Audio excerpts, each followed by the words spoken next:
Hi, marketers. This is Dots, and welcome to the Marketing Leadership Podcast. With me here is Ross Simmonds, founder and CEO at Foundation Marketing, and regarded by many worldwide as the most quotable content marketing thought leader, I dare say, of all time. We will discuss modern content distribution strategies for revenue marketing. I know you guys are ready, so let's get it. Ross, how are you doing? Doing well, Dots. Thanks for having me on. Super excited to chat with you today and dive into the wonderful world of content marketing and distribution and everything in between. Absolutely. It's like a parent waiting for the birth of a child. It's an honor finally having you on this podcast. Thank So you. we'll get right to it for sure. I would like, for those who don't know you already, which is very unlikely, can you just tell us a bit about yourself, your background, your role, and where you are right now? Yeah, definitely. So I'm an entrepreneur by trade. I've been an entrepreneur for my whole life. I started with a small business back when I was in high school, selling do-rags out of lockers. And from there, I fell in love with the internet and started a blog on fantasy sports and video games. And that took off, but my marks went down. My mom told me to write about my degree. So I started to write about marketing. And that marketing blog started to get me opportunities, started to get me traction in the industry, started to work with some cool brands in the startup space, fell in love with tech, fell in love with startups and technology and the opportunities that existed, and just went all in on that approach to kind of like embrace marketing and technology. From there, started a company called Foundation. Foundation is a content marketing firm. We work with some of the biggest names in software with their content marketing strategies, running their content creation engines, as well as their distribution side. I'm a passionate entrepreneur, as I mentioned, so I run a handful of other side businesses. I'm involved with real estate. I'm an angel investor. I'm a public speaker. I'm a dad of 3 kids, and currently I'm in Miami for an event called Brand Week, where I recently just gave a presentation on the future of marketing. So I'm a busy dude, lots on the go, and yeah, lots of coffee to keep me fueled. Yeah, I know. You reminded me of my days. That was early in college, late high school, when I sold popcorn, which is what you started selling. So, and also, again, yeah, you have a lot of things going on in your life. But what's also important for listeners who don't know is you are part of those who I would call the digital marketing baby boomers. So you've been doing this based on my own consciousness alone for maybe 20 years at Yeah. least. And your aim, I guess, as of today, is putting marketing back into content marketing. Right. So what does that mean? Yeah. What is the industry like? What are you trying to evolve? And what's the future like? So I haven't been in the game for 20 years. I'm not going to let myself come off to everyone as if I'm like this ancient person in the industry. No, you're not ancient. You're Getting just close, getting close. I'm not quite to 20 yet. But it's over time in the industry and in my career as a marketer, I've seen a lot of shifts. I've seen a lot of changes. When I first came into the industry, it was before Facebook took off, before LinkedIn took off. It was before Snapchat and TikTok were even a thing. And at that time, a lot of marketing was focused around like creativity through advertising, through great copywriting, through radio ads, through visual spots and things of that nature. So I got a lot of training on the creative side of marketing through my traditional background. And then over time, I fell in love with digital marketing because it was so easy to track the results and the KPIs. Now, what I have noticed over the last few years is that marketers in content marketing have become so obsessed with content that they have forgotten the fundamentals of marketing. We are constantly writing blog posts. We're constantly creating ebooks. We're constantly trying to optimize landing pages for SEO, for CRO, et cetera. And somewhere along the lines, we've completely forgotten the plot. We've completely forgotten that content marketing is 2 words, and then we actually need to do marketing around the content that we're creating. And when I say that, I mean it in 2 different areas. One, a lot of people are creating content for the sake of creating content, and they're not actually doing market research, which is proper marketing to understand the people they're trying to influence, the content that they're creating, and the stories they're trying to tell. And on the flip side of that, after they create that content, there a lot of brands, a lot of people aren't actually marketing the things that they create. So they're not promoting it. They're going on to the next one and starting from scratch, writing, instead of Yeah. actually promoting, and distributing that thing that they created. So for me, it's important that marketers remember that marketing as a field and as an industry should not be diluted down to a production level job where all we view ourselves as is content creators and not someone who actually understands our audience, understands a pain, understands a nuance and an insight, and then delivers stories and content that supports that while still keeping in mind the idea of driving value for a business and a brand. Yeah, that makes a lot of sense. And yeah, the thing that stuck out to me in what you said is don't just produce content and then move on to the next one, right? Make some effort to promote and boost that content. And of course, we are well known for talking about content repurposing, of course, distribution, which you are talking about right now. I personally had that realization like 2 years ago when I got into the podcast marketing space. I see myself as a strategist still. And what I still do for enterprises is strategy and marketing. So the podcast content as a demand gen B2B is not just there.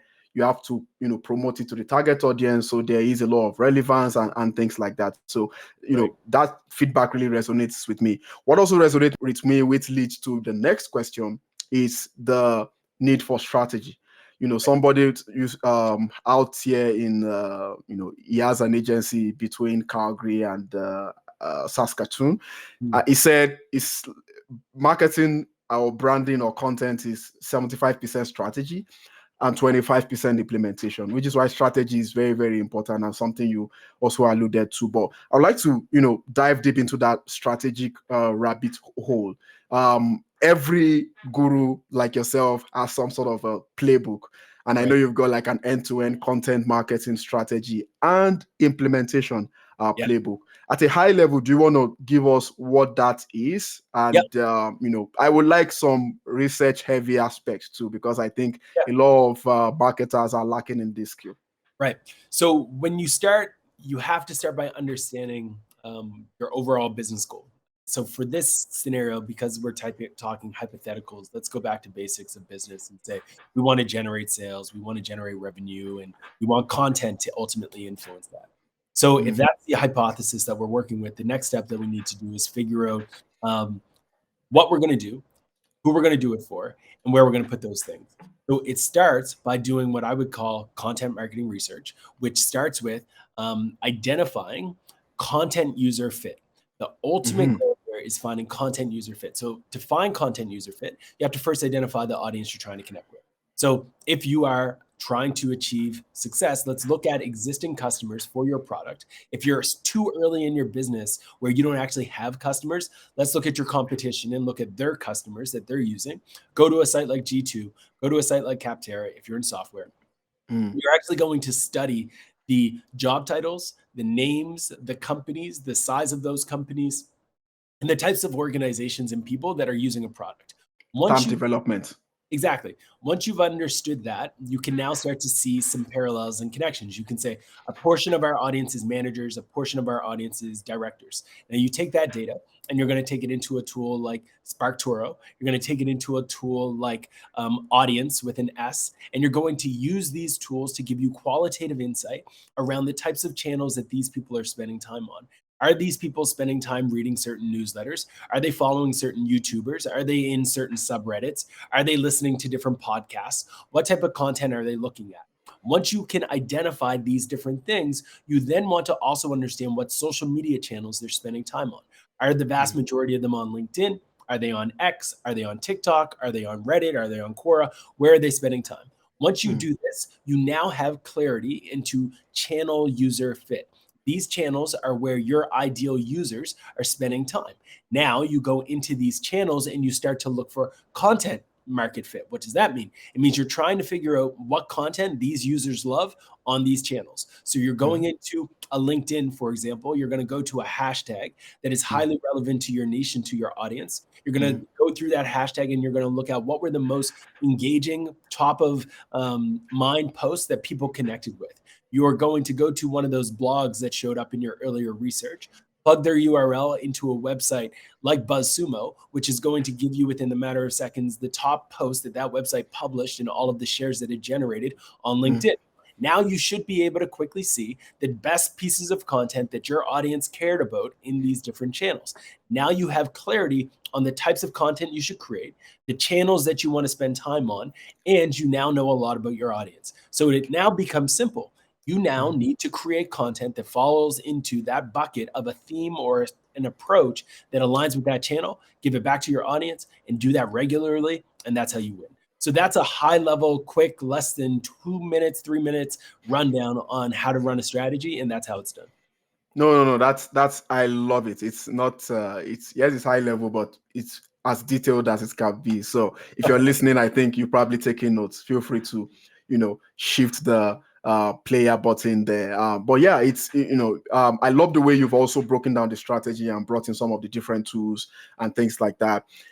Let me tweak your brain a little bit, and I know this may be a very funny question.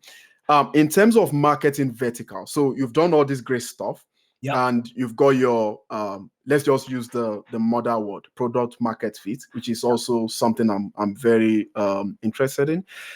And you want to produce campaigns. What are some of the B2B content campaign types that has worked in your work with clients? I'm not talking about the channels now.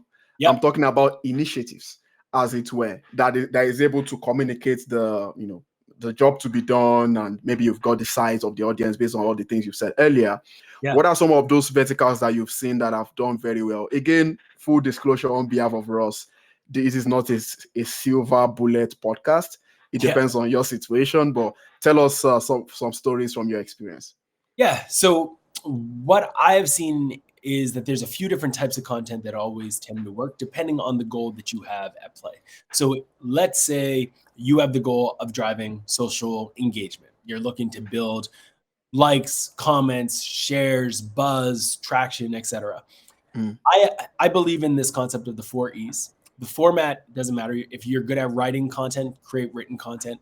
If you're good at audio content, do audio. If you're good at video, do video. But you have to embrace what I call the 4 E's.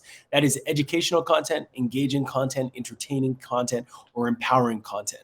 If you can create content that educates people, is how-to, instructional, that type of content tends to do really well. If you can create something that shows them a framework, has utility, is something that they can download, a checklist, something of that type of value, it's amazing. People love that stuff.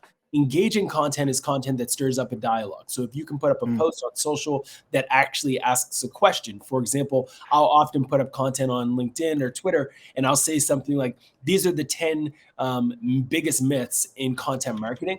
What did I miss? And then within the matter of seconds, I'm going to get a bunch of other people chiming in with their myths. That's engaging content. Next type is entertaining content. This doesn't have to be knee-slapping, hilarious content. It's just content that puts a smile on someone's face. It's a meme, it's inspirational, it's content that gets your adrenaline pumping, it's that type of thing. And then finally is empowering content. This is content when you're celebrating other people. If you celebrate other people, whether they work for you, whether they're in your company, whether they're a client, a partner, you name it, those people are going to engage with the content, and that content is ultimately going to generate a lot more buzz. So that would be some of the thinking that I would apply to any type of content that you're creating on social. Now, let's say you have a different priority. Let's say you're a company that wants to generate a whole bunch of backlinks on your website. You've been creating content for years. You can't get backlinks. You're not ranking in Google. We've done a study at Foundation where we analyzed hundreds of blog posts, hundreds of landing pages. And what we were able to find is that the number one thing that people will link to are tools. So I would create tools that are freely available on my website to generate those links. Some of your people listening to this might be thinking, Ross, I don't have budget for tools. I hear you.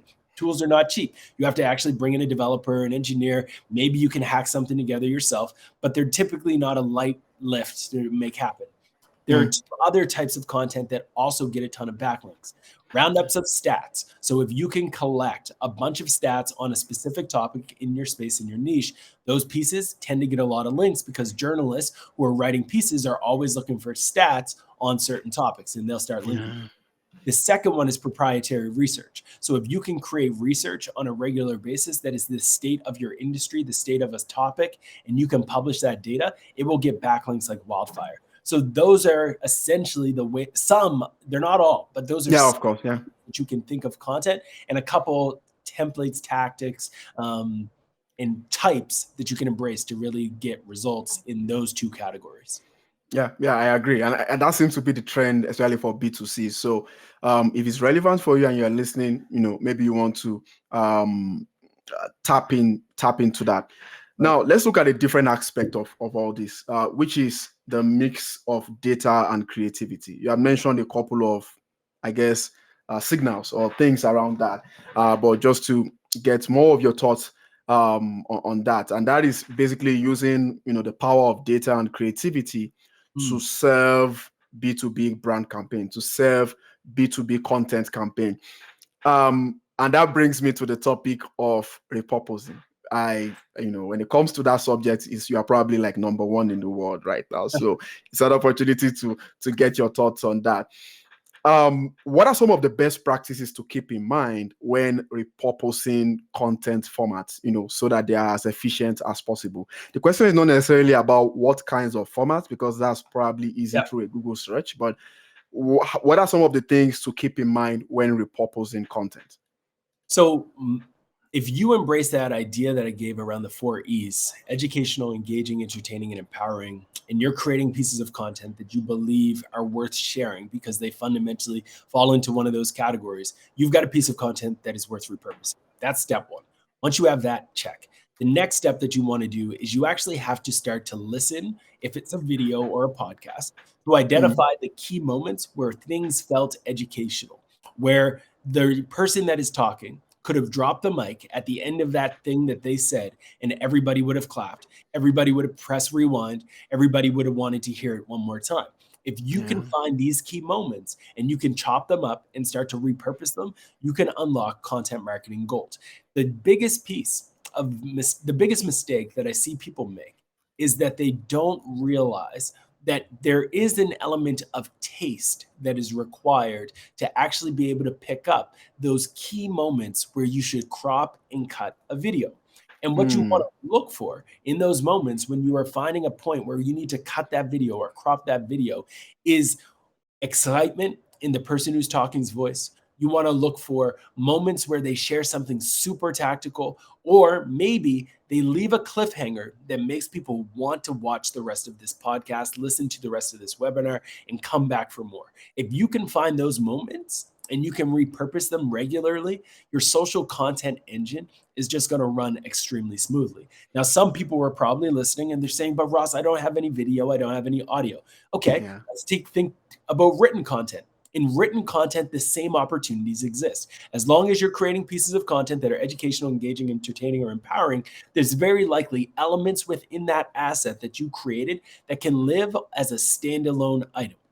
If I wrote a blog post that are the 10 simple things that you need to do to break into startups or break into tech, number 2 is probably able to live all on its own as a blog post. Number 4 is probably able to live alone as a status update on LinkedIn. And number 6 could probably be a Twitter thread on X. So when we think about repurposing, you just need to be in this mindset of remembering sometimes even short clips, short elements can help someone. You just need to have taste and the ability to identify that by studying your audience, unlocking content market fit, and then giving it back to them on the channels they're spending time on.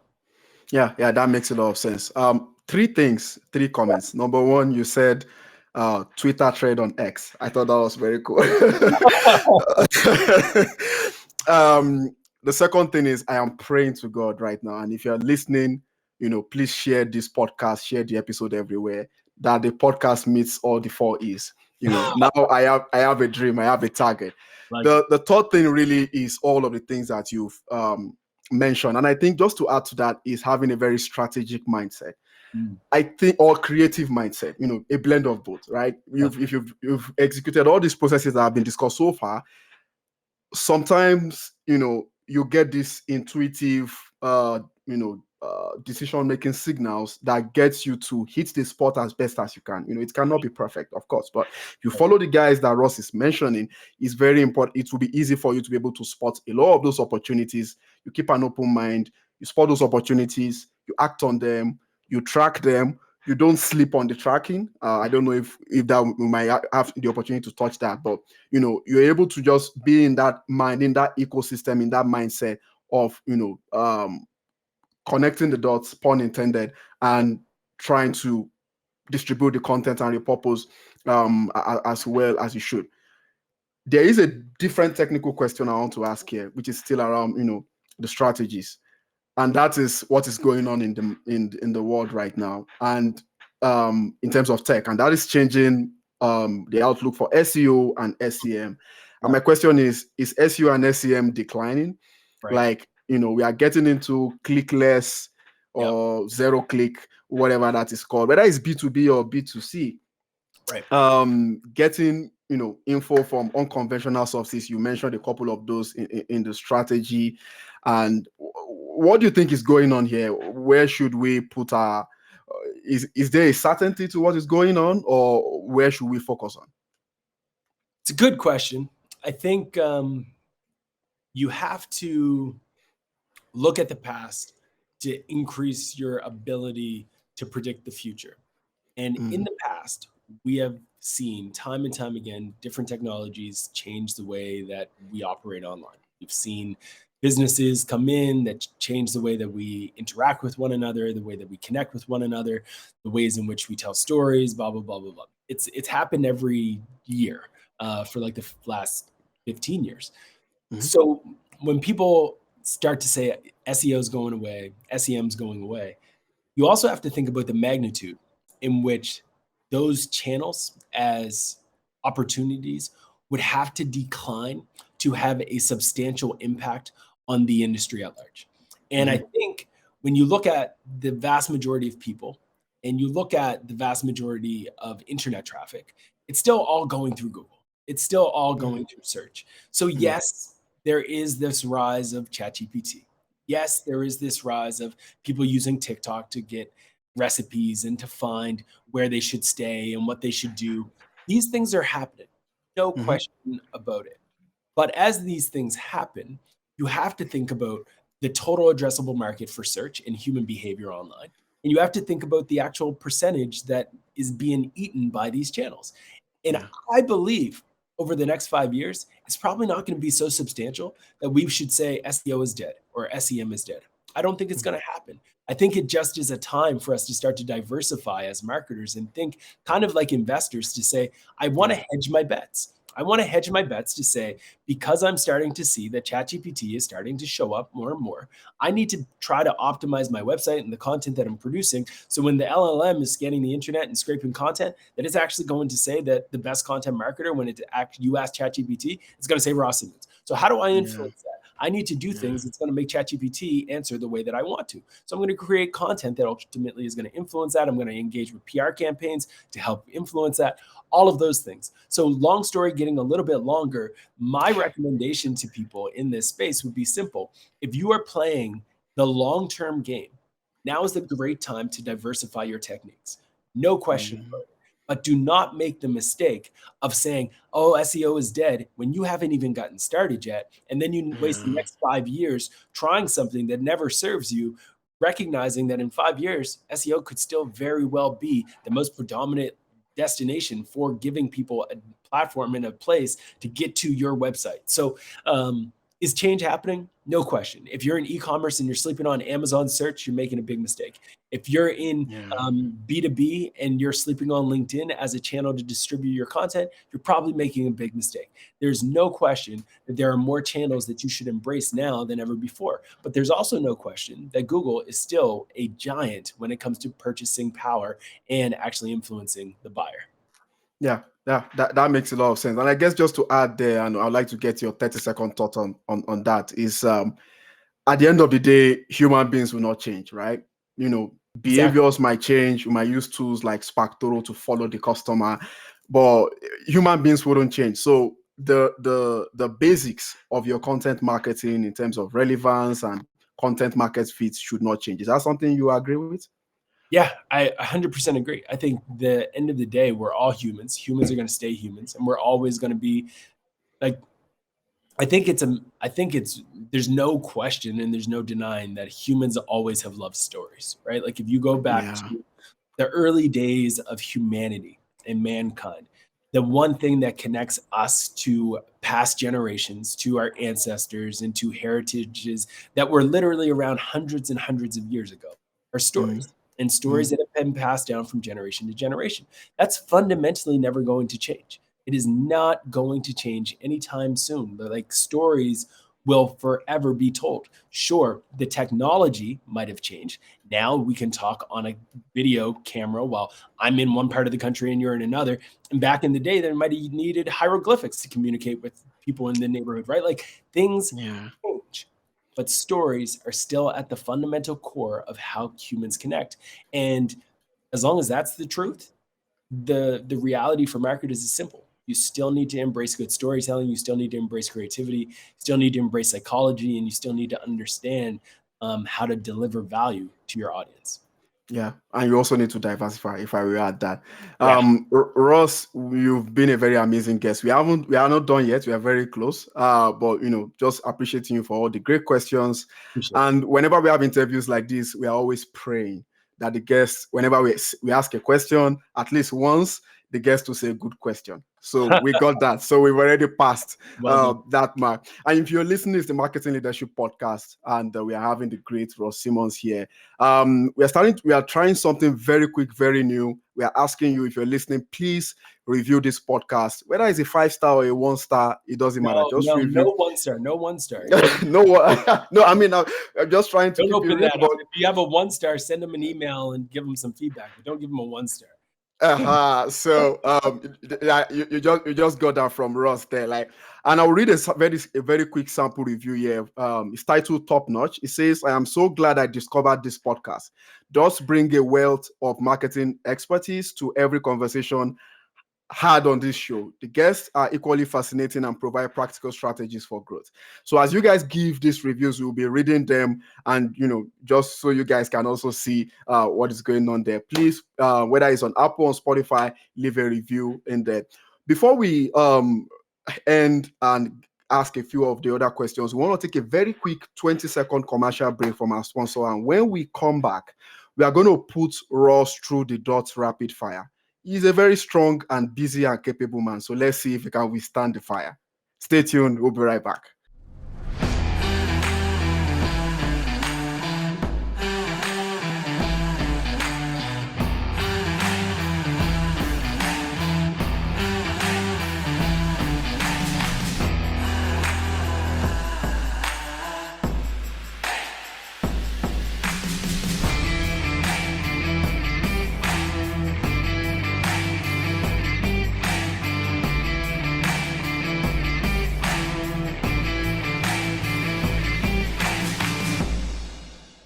Welcome back to the Marketing Leadership Podcast with me here, Dots, and we're speaking to Ross Simmonds. So the Dots Rapid Fire is basically placing you, Ross, on the digital marketing court of law. And you're going to say the truth and nothing but the truth in 3 questions. So help you God. Are you ready? Ready to do it. All right, good. First question. What is your best marketing KPI? And I don't want to hear sales and revenue. Yeah, my best marketing KPI would probably be increasing rankings in search. So search visibility. Yeah, got it. Makes sense. Okay, second question. How long do you use social media every day? Ooh, I probably would say I'm on social media an hour and 30 minutes every day. Yeah, that's kind of like the safe average. I would say it's so for me as well. So that's very healthy. Okay. Last question. What is your favorite marketing quote? So if you are listening right now, I can tell you for a fact that Ross Simmonds is the most quoted marketer on the planet. And as that has happened for the last couple of years. So Ross, you are going to give us your own quote, not a different quote. Good. It's true. I was 100% planning to use one of my own. My favorite quote of all time is "create once, distribute forever." It's a simple concept, a simple idea, but it's, in my opinion, one of the most powerful ideas that a marketer can and everyone should get it tattooed on their wrist or something.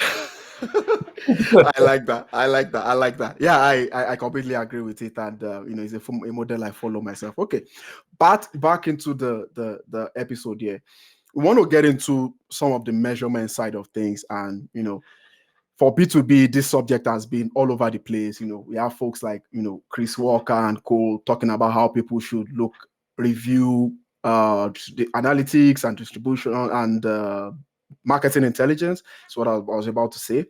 But we still have this problem. I work with enterprises on a daily, as latest as yesterday. We still have marketing leaders obsessing over immediate revenue attribution. Like, what is this podcast episode doing? What is this, whatever that is? There's just so much. When you started at the beginning, when you were talking about your background, you said you love digital marketing because it's trackable. Now there's been an abuse of that. How should we manage, working with stakeholders in creating or influencing a much better mindset, probably a customer-centric mindset, to looking at content distribution, analytics, or intelligence? What has been your experience with clients?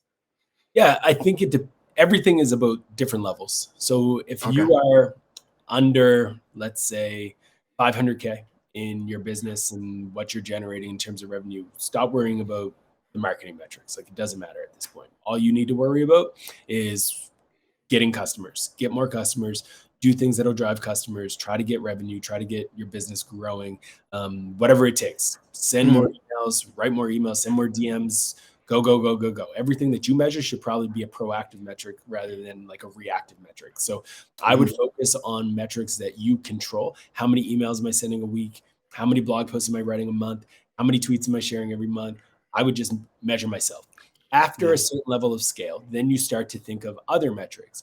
Between 500 to probably even 5 mil, I think you're going to measure business metrics. Like, business metrics are probably the most important that you want to measure. Is that ARR or MRR? This is ARR, so talking annual. So I would be at that time focused on like business dollars, and really 3 key metrics at this point. You're looking at whether or not you're generating leads. So leads. You're looking at value of those leads, and then you're looking at close revenue. So how many of those leads did you actually convert? That's it. That's all that really matters. Like, focus on those and keep moving the needle forward, and focus, build. Keep doing the things that start to influence those things, and just keep going. Once you start to get above that, then you start to have specialists, and those specialists now have the ability to track a little bit more nuance in your strategy. So an SEO specialist might focus on SEO metrics. Cool. Let them do their thing. Backlinks, SERP visibility, all of that stuff. Someone might be a social strategist and let them focus on how many impressions you're generating, social reach, all of those things, social referral traffic, etc. And then you might even have somebody who's focused on things like ABM, and you want them to be measuring MQLs versus SQLs and managing that whole process. So with different levels come different responsibilities and different metrics. But I think over the last few years, we've made it way more complex than it needs to be for businesses that don't need a complex reporting system for a very simple problem. If the problem is you need more money, then track how you're getting money and just stay focused on that. If you are more sophisticated with your business model and your market and your business campaigns at large, then you can start getting into the nuance of actually measuring how many backlinks you've generated over the last quarter and stuff like that. Yeah, I like the way you took it from, and I guess it shows your experience in the venture capital world, in the maturity model, and where you are at that time and how that is plugging in into your business growth. So that makes a lot of sense, and thanks for sharing that context. We will not end this episode without talking about AI. As we record right now, depending on when this comes out, the big business leaders are having a Senate hearing or something like that on the future of AI. So it's the most popular word this year, at least, or maybe throughout the decade. Now my question is, there is a lot of empowerment for content marketing when it comes to AI. Even I myself, I have skills in everything, but I have tried to write content. I can't. Beyond the 100-word copy, I can't do anything. But here is me suddenly, after 13 years in the game, writing 300-word emails with ChatGPT. Right. That is good, but in trying to be a bit cynical, what are some of the responsible ways that you think marketers should be using these AI tools to deliver content that is distributed at scale or even personalized, or something that connects with micro moments? How responsibly should we use AI to back this? Because I think with marketing, it's very quick for us to abuse stuff. Yeah, I think there's no real rules around how to use it because the rules are still being written. And I think Okay. at the end of the day, if you're a bad marketer or bad writer and you're using ChatGPT, you're still going to create probably pretty bad content. Your content's still probably going to be bad. If you're a good writer and you're using ChatGPT or using these tools, you're going to create good content faster. Cool. That's a win. You're going to be able to do it faster. But if you are great at what you do, if you're a great writer, you're a great creator, and you use ChatGPT, you use AI, you are going to be able to create multiple masterpieces at a time that you never would have been before. And I think everyone needs to embrace it. I think if you embrace these tools, you're going to get an edge. I don't think that we should view them as a threat. I think we should view them kind of like the marketer's Ironman suit, and that we all have the opportunity to put on this Ironman suit and be able to do more things than we ever were before. You can analyze a report faster than you could before. You can write an email faster than you could before. You can write a lead for a blog post faster than you could before. You can do a lot of things faster than you could before. So we can sit back and get on our high horse and complain and cry and yell, or we can say, I'm going to put on this suit and I'm going to be great and I'm going to do some very good work over the next few years so I can provide for my family, so I can unlock greatness in my life, and I can get an edge in the market that is going to change whether I like it or not. Really that simple. So to me, I encourage people to embrace these channels, embrace these tools. Don't get me wrong. Is there a lot of risk that comes with AI? No question about it. But I'm going to build on that metaphor and that analogy of Iron Man and bring out a good old Spider-Man quote and say, like Uncle Ben said to Spider-Man, with great power comes great responsibility. And if you are going to use these tools, you are going to have some great power. And I hope that you are responsible for the ways in which you use these tools, because they can be dangerous. They can create some harm. They can cause significant impact on culture, on people, and on lives. Be responsible, but enjoy the ride. Yeah. Aside from the ethical perspective, I think what I liked in what you're saying is that if you are not creative as a strategist or administrator, then AI is going to give you bad output, basically. So you need to put in the good input in order to get a great output. So thank you so much for that. Ross, it's been an amazing pleasure having you share your leading marketing wisdom, which is really like me sounding like a broken record, because that is what you are known for. Thank you so much for your time. Again, it's been an honor. This has been a very fun conversation. Again, for those who don't know you yet, and I doubt that there aren't many, where can they find you? Where can they follow you? Yeah, so I'm on all your favorite social media channels. If you look me up, Ross Simmonds, you can find me typically at The Coolest Cool, or you can just do a quick search for Ross Simmonds. I also have a website, rossimmonds.com. You can subscribe to my newsletter. Find me on YouTube as well. And don't forget to check out my podcast, Create Like the Greats, found on Spotify, Apple, and all those various channels. And if you like that, give it 5-star reviews, no 1 stars. We don't do that. And, thank you so much for the time, Dots. It's been a pleasure to chat with you. I've had a blast. Major shout outs to you and the team for bringing to life this content, marketing leadership to the industry and to the culture. It's amazing to see, and I appreciate you and what you do for the industry. Thank you. Thank you so much for those words as well. Guys, that is the end of this. If you want to see more interesting episodes like this from great guests like this, please don't forget to visit my website at dotslovesmarketing.com. Subscribe to the Marketing Leadership Podcast, again, just as Rosa said, on Apple, Spotify, and YouTube, and any other platform where you listen to your podcast. I'd like to also thank the Desk Creek team and Content Allies for their support.